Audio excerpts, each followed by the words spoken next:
السلام عليكم ورحمة الله وبركاته. ازيكم حبايبنا؟ عاملين ايه؟ يا رب تكونوا بخير وفي احسن حال. قبل ما نبدأ الفيديو كده متنسوش تصلوا على النبي عليه افضل الصلاة والسلام، وصباح الخير او مساء الخير على حسب الوقت اللي تشوفوا فيه الفيديو. وحشتوني جدا جدا. طبعا كده متنسوش دعواتكم الجميلة واللايك الجميل بتاعكم ما تحرمش منكم ابدا ابدا. وربنا يخليكم لنا يا رب ويدومكم لنا طول العمر.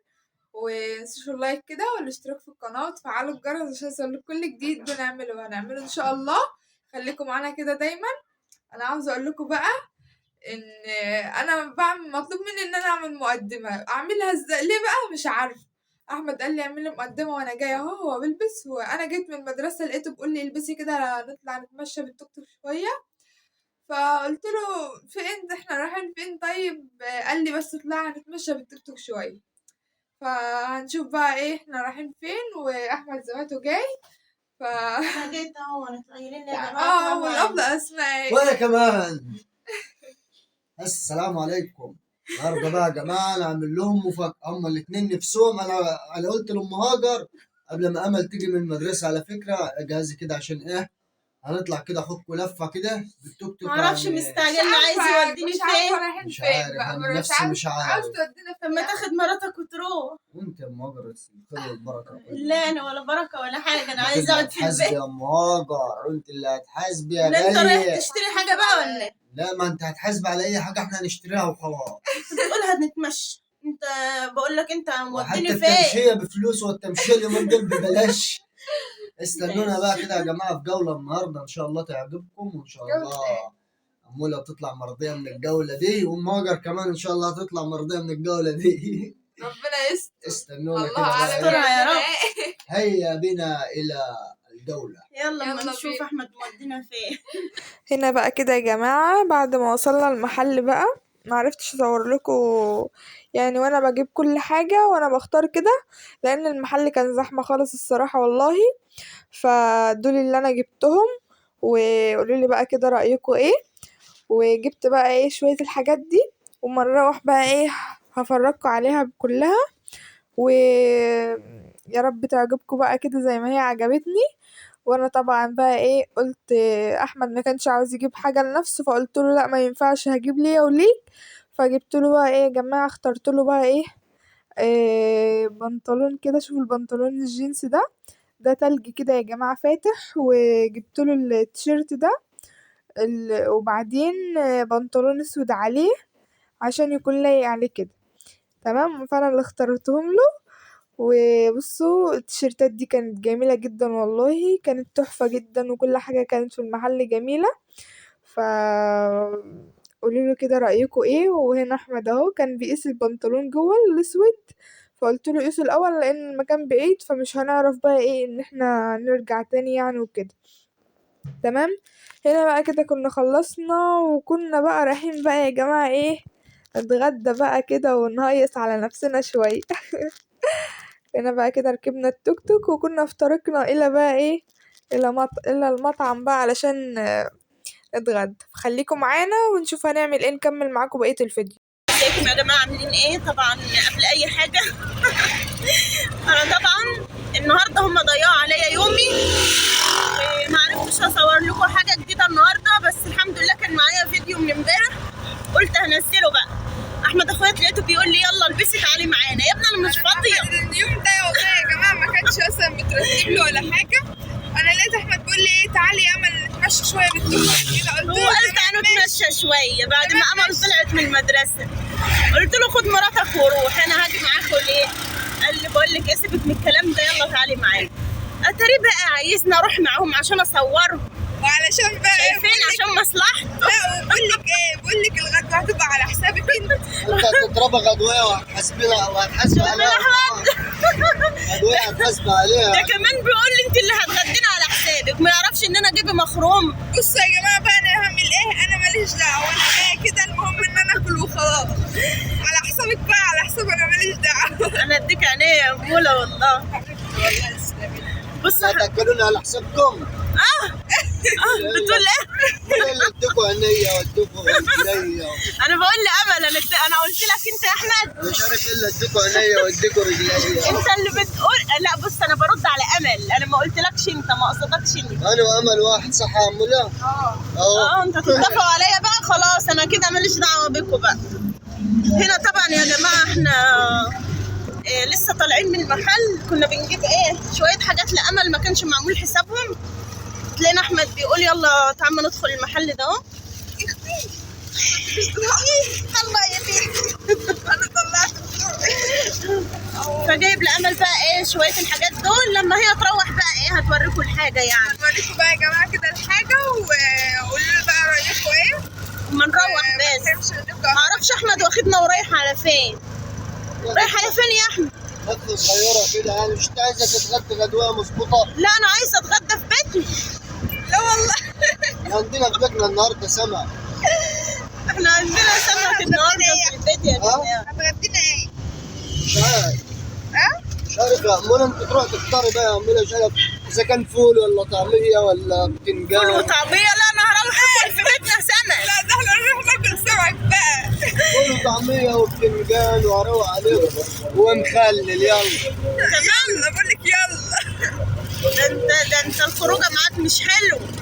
عايز اكل فول وطعميه؟ طب ما اروح يا جماعه اكل في بيتنا سمك.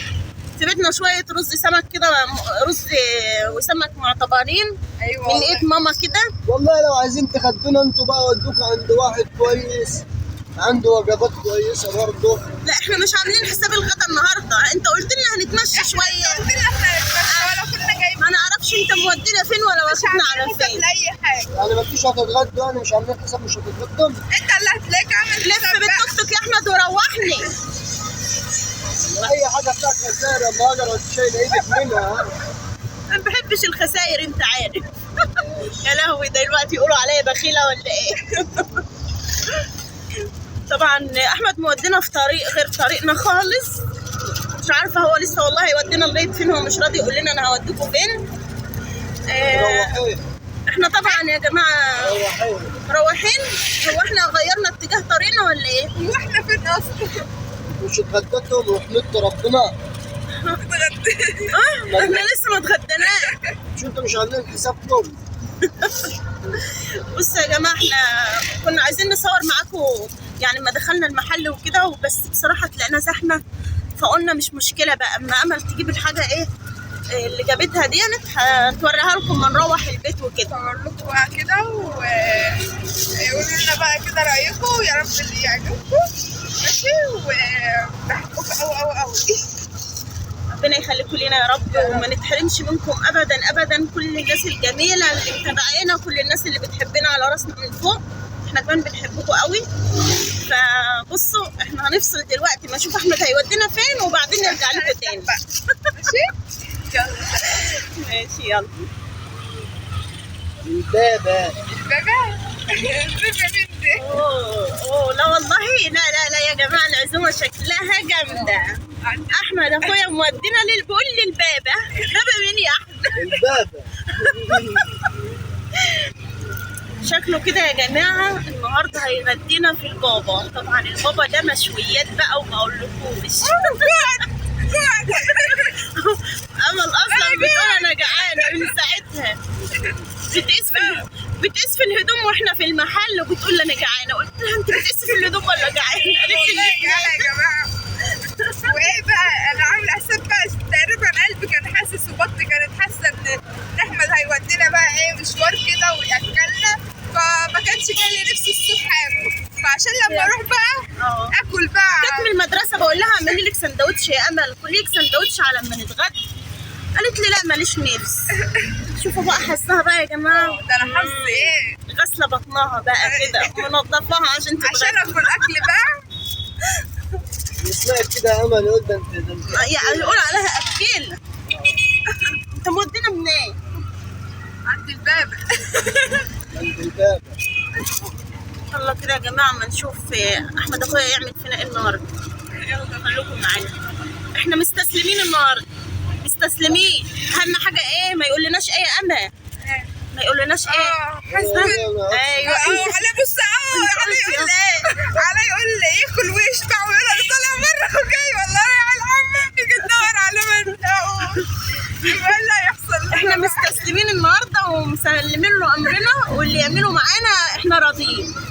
ماشي. فاهم حاجه ما يقولناش ايه حسب، عشان انا قايله له نجيب مخروم.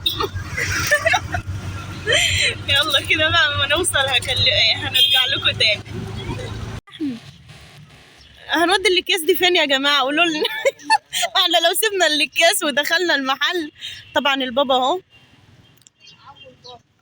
يا لهوي، كل ما اجي اكبر الصوره شويه تكبر قوي. فيلا كده ايه، هناخد الاكياس بتاعتنا العود نطلع ما نتلاقيهاش. يلا يلا يا امول.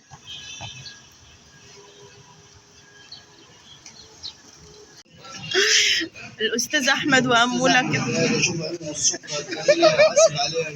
انا اعرف لك. ما تتخضش قوي يا احمد كده.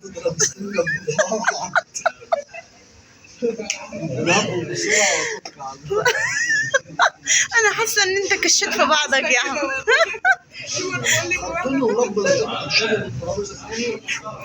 وجاب لك ميه اهو، بيظبط لك بقى العمل كده.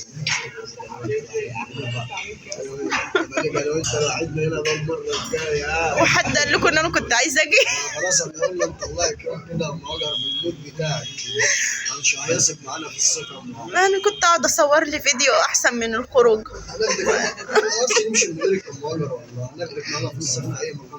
لا لا لا، اوعوا تعملوا حسابي. لا، ما انا بقول لك اوعوا تعملوا حسابي. يا نهار اسود يعني. ظبط يا احمد، الشوربه جت اهي. ظبط كده العمل. انت تشرب قبل ما يجي. شغال المعده كده، الشوربه دي بتنزل في الاول عشان تشربها تشربها.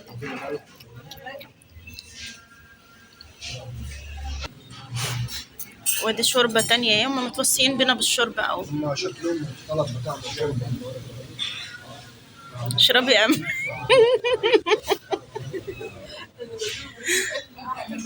انهي احلى؟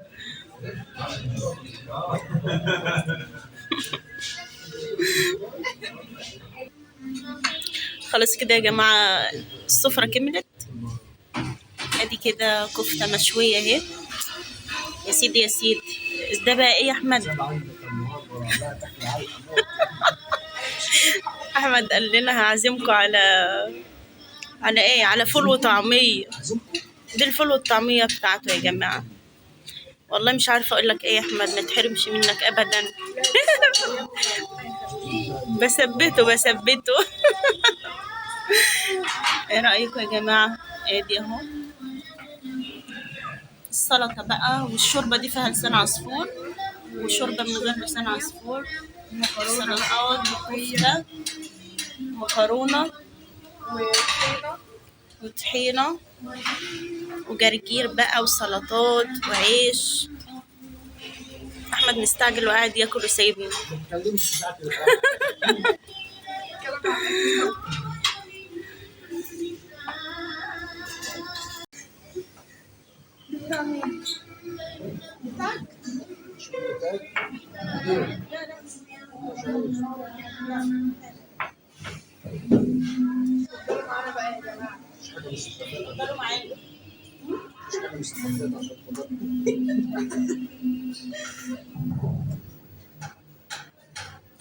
انا عايزه ادوق المكرونه الاول.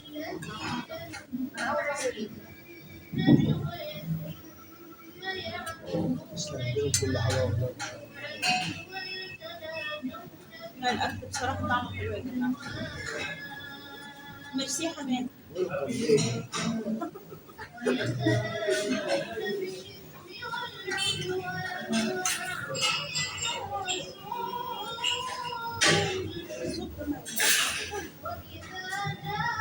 انا هدوق واقول لكم يا جماعه. شايفين بقى الملوخيه؟ انا بعشق الملوخيه، بعشقها.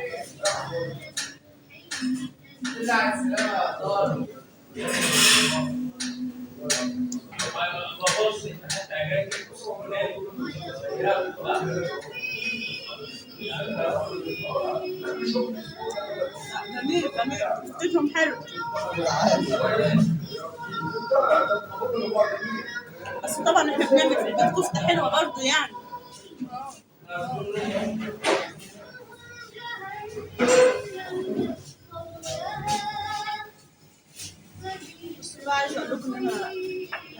بعشق الطحينة مع أي أكل بحبه فيها.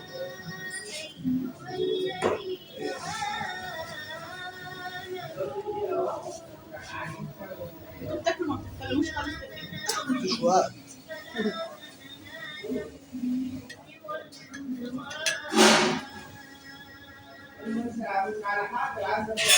تيجي نعمل تحدي. تعملوا تحدي اللي يخلص الأكل الأول. الأكلة دي عايز مزاج. مش عايزة. أحسن التحدي ده الواحد ما بيحسش بطعم الأكل إيه.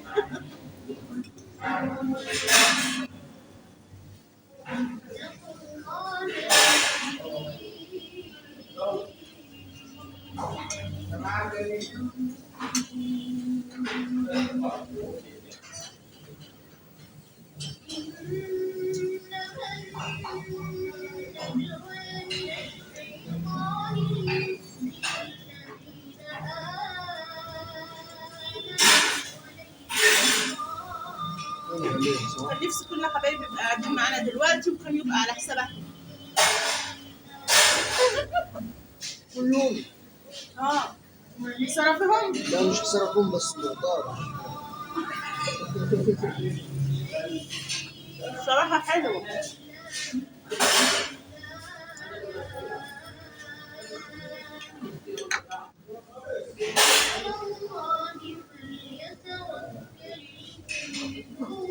باكل من وراك يا ولد.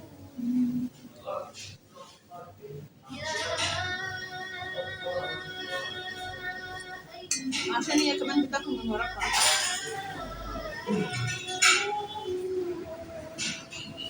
حاجة تانية؟ تسلم.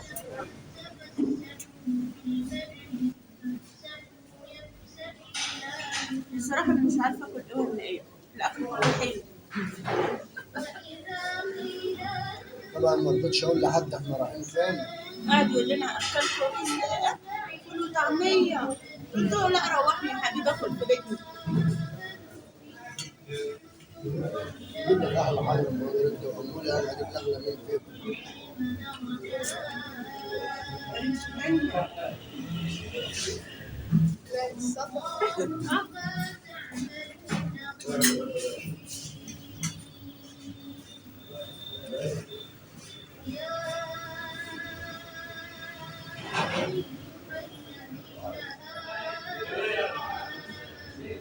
فاهم.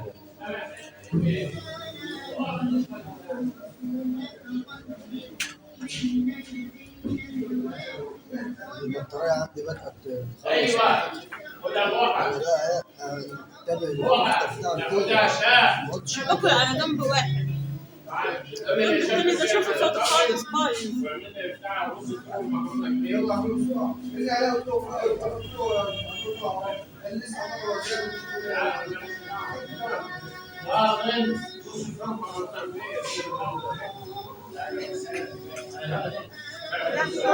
ايه ده يا عم هيجيب لحمه حتى احمد اخويا يا جماعه خلاص بعد الغدويه ريح.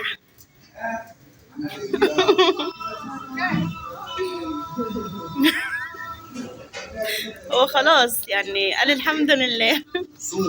لسه بقى طبعا هنشرب البيبسي وخلاص بقى كده ونقوم نروح. لسه عايزه حاجه تانية امل؟ اي حاجه تانية قوليها يعني قبل ما نمشي. لا ما تخشوش عليها. اللي نفسك في حاجه تانية قولي. هي امل طبعا بتحب السفن ما بتحبش البيبسي. احنا بنحب البيبسي الاسود ده وهي عايزه سفن بقى. ما تريحش قوي كده. بألف هنا. أمان أمان.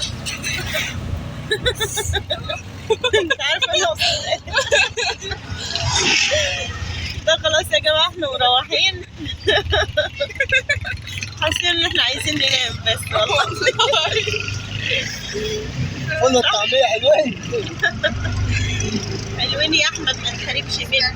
تسلم يا رب، وتفضل على طول كده بتعزمنا على غدوات حلوة كده. لا ده العزومه جايه عليكم مش على طول بقى. لا ما انت كتر خيرك كده في الدنيا ان شاء الله. يا رب. يا أمي. كده خلاص يا جماعه، احنا اصلا بقينا على المغرب يعني، هنروح بقى كده وخليكم معانا. انا جيت. طبعا يا جماعة بعد ما احمد وداني بقى كده وفسحني الفسحة الجميلة دي وجاب لي اللي انا عاوزاه واكلنا. عاوزة اقول له ما تحرمش منك ابدا يا احمد، وربنا يخليك يا رب ويطول في عمرك كده ويديمك ليا طول العمر وما تحرمش منك ابدا. طبعا يا جماعة انا لما رحت هناك في المحل بتاع الملابس وكده معرفتش اخد راحتي ولا عرفت ان انا اتكلم معاكم، فقلت لما اروح هتكلم معاكم كده وبعدين بقى هوريكم الحاجة اللي انا جايباها. فيلا بينا كده نشوف الحاجة ومتنسوش اللايك كده وبحبكم جدا. هنشوف بقى كده ايه. انا جبت البنطلون ده بصراحة يعني ستايله عجبني جدا اهو، وشكله جميل جدا وقمشته تحفة وعجبني بجد يعني والله اهو. قولوا بقى كده رأيكم يا جماعة، وطبعا رأيكم يهمني. وجبت البنطلون جينز اسود برضو اهو، بنطلون جينز اسود برضو تحفة وجميل كده وقمشته حلوة وجميل. وبرضو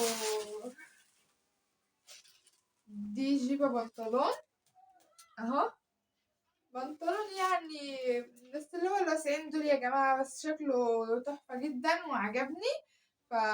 واحمد برضو قال لي إيه هاتيه وقيسيه كده وهيبقى جميل عليك ومش عارفة ايه، فقست طبعا وطبعا عجبني ده لان احمد هو اللي مختارهولي، فما تحرمش منه ابدا يا رب اهو. وبعدين جبت الجاكيت ده، جاكيت جينز قمشته جميلة يا جماعة وشكله تحفة جدا وبجد جميل جدا والله. وقولوا لي كده رأيكم ويا رب يعجبكم بقى كده زي ما هو عاجبني. تمام ان شاء الله على اللبس يكون احسن يا امي. انت حاجاتك في اللبس عليكي جميله. حبيبي. طبعا يا جماعة أنا جبت جيبات، جبت جيب اهي. ذوقي ده. ذوق أحمد الصراحة.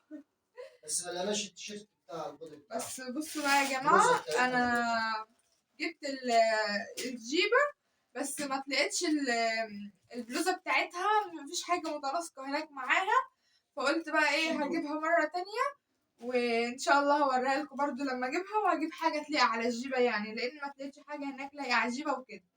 تمام قمشتها جميلة وشكلها جميل جدا وتحفة جدا جدا عشان احمد اللي مختارالي برضو، متحرمش منك ابدا يا احمد. وهنا يا جماعة بصوا الشال ده اهو، ده شال كده هلبسه برضو جبت اللون ده علشان هلبسه على ممكن البسه على الجيبة دي وعلى البلوزة بتاعتها وهيبقى لونه جميل جدا برضه. انا بحب الشال ده يا جماعة جدا والله. تمام